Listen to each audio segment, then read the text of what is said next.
Okay.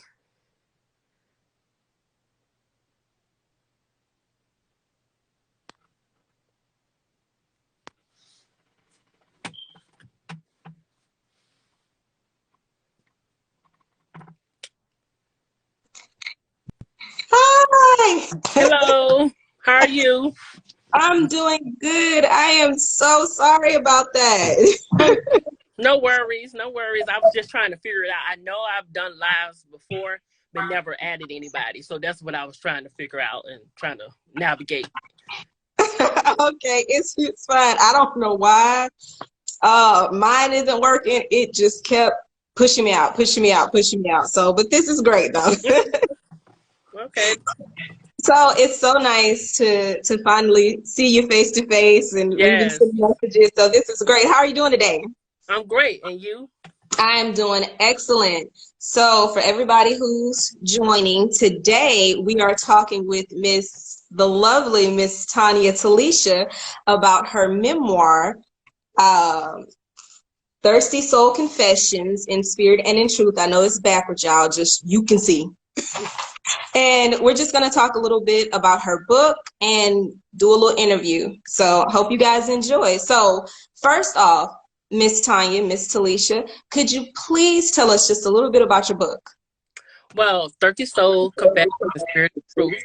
I talk about the word thirsty and what it means in life. The word thirsty, when someone's suggesting that you're thirsty, a lot of times they're saying that you want a man or a woman. So I kind of take a spiritual, I take the natural take on it, natural idea on it, but also I put the spiritual spin on it as well, as Jesus given me in the Bible, especially the book of John when he met the woman at the well. And, so I kind of take that word and talk about what it really, really means and how in actuality, everybody is thirsty for something. Sometimes it comes up in wanting a man or woman. Sometimes it's the things that we want in life, materialistic stuff. So I just kind of talk about that. And I just go into the spirit with it too. Okay, absolutely. And I've read your book, so I completely understand. So let's hop right into these questions. Okay, so when did you realize you wanted to be a writer? Ever since I could read, I think I become a writer.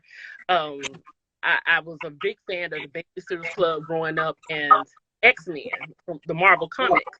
Oh, that's one of my favorites. Yeah, so I enjoyed like reading the storylines, the action and all that. So it gave me the idea that I too had a big imagination and I wanted to write a book. So I always I thought it would be a book that I actually wrote first because it was just I got distracted by life. So yeah. That understandable. So now, what made you want to write a memoir and share your story with the world?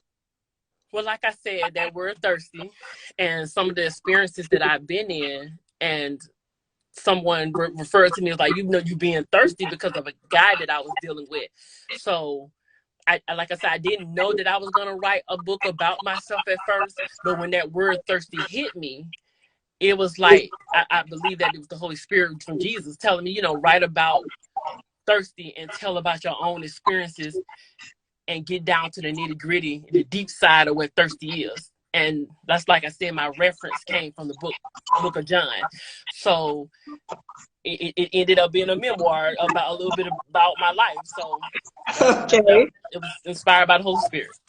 All right. And now, has your family and friends read your book? And if they have, what was the feedback that they gave you about your book?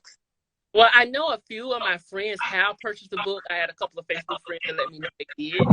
They haven't actually gave me any feedback, but one of like my male friends, he had read it and he was a little surprised about some of the things that I've been through with me. He couldn't believe some of the things that I had did, and that was very conflicting writing about it. So I think they was a little surprised that I had been through some of those things in relationships because I am a very quiet, private person. So Yes. yeah, so he was a little surprised by it, but he understands that that was just my 20 years, 20 when I was in my 20s, my experience. So it's not who I am now. So yeah. And that's understandable. We think that we know family and friends, and we think we know somebody, but when you get down to the nitty-gritty, you might not know that person as well as you think you do. So Yeah, that's understandable. and know everything they've been through. So yeah. Absolutely. Yeah. Okay, and so what was your writing process during this? What were some of the things that you did to get prepared to tell your story? Well, of course, like I said, that word thirsty came to me in a situation that I had been in. And so I had all kinds of thoughts about it. So sometimes I was walking in the park. Sometimes I would be sitting at the beach. So anytime it hit me, I would just be wherever I was at, and I would just jot it all down. And for me, it was all over the place at first, the writing process, because I had to get my thoughts together. And at the end, it all came together. So I would sit down and say, put this portion in that part of the book because it made sense in that part. So it was all over the place. It was an all over the place kind of process, but eventually it comes together because it's your story, so you have to bring it home. Absolutely, absolutely. Okay, and now in writing your memoir and writing your story, did you learn anything new about yourself while you were writing this book? Yes, I learned that I was triggered a little bit emotionally by some of the things, and I'm like, wow, I actually did that. I actually went through that.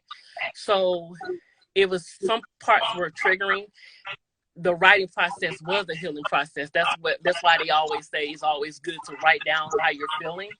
And I realized that I really was still hurting from that stuff. Yeah, even though I was healing and I'm over it and that was my past and I would never go back and do that, it still was like there were moments I would be kind of like, wow, I can't believe that I actually put up with that and did that. So it was an emotional thing. It has its up and down. So yeah. And that's completely understandable. I talk often, with friends and, my little sister about how traumas that we I guess collect in the past can easily stay with us and become part of our baggage, and it can easily become a part of us. Sometimes Yes. traumas do sneak up on you and become a part of who you are, and you don't realize it until something's happening. It's like, oh, wait a minute, this thing is still with me, this thing is still triggering. So that is, again, I understand. Yes. Yes. Okay, so now what was the most difficult part about writing this memoir?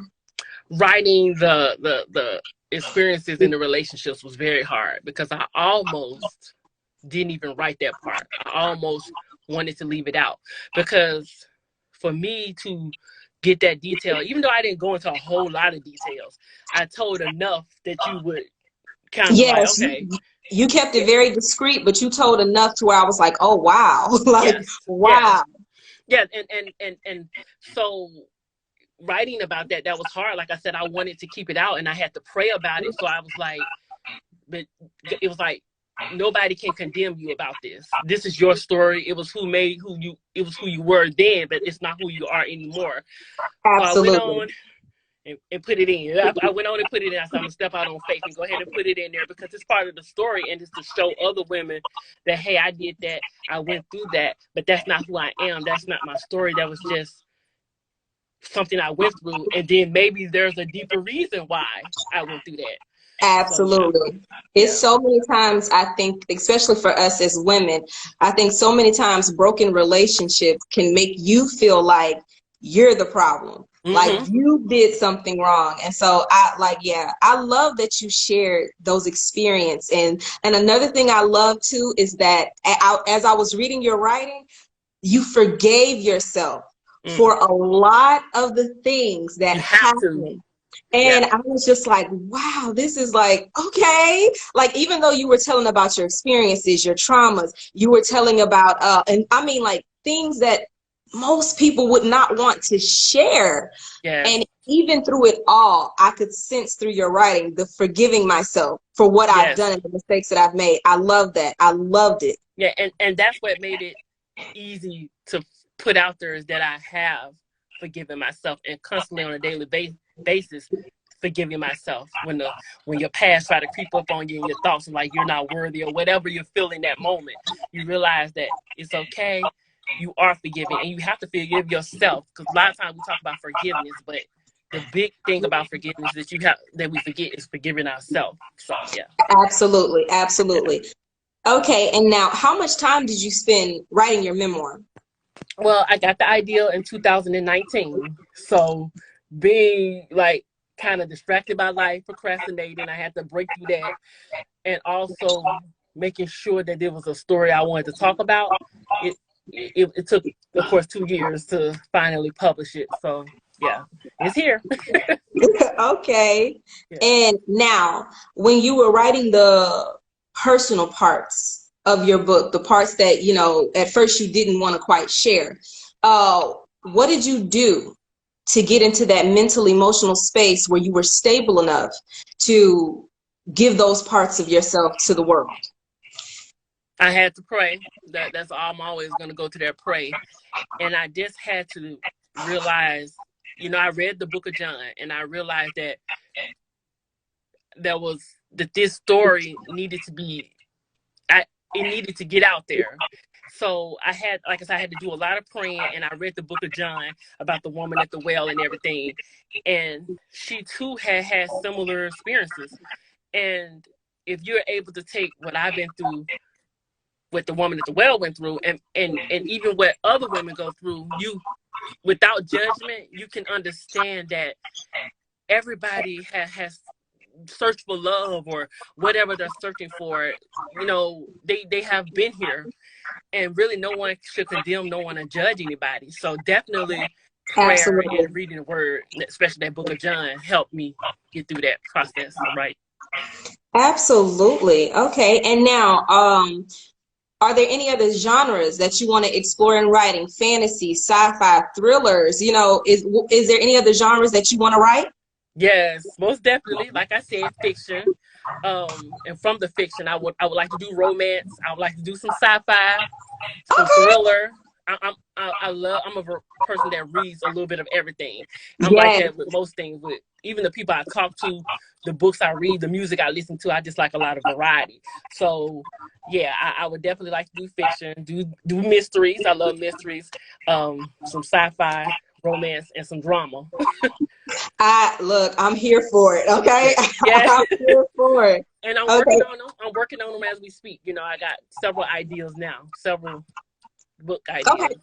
Well, now, since you said that, do you want to make writing your full-time career?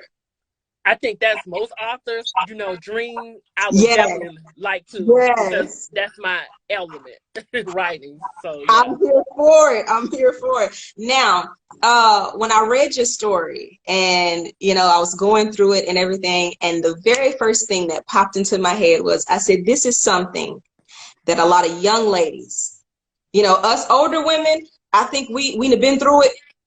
So it's like we done got past it, we understand it, we in a place. But I think that this is something that a lot of young girls need to hear.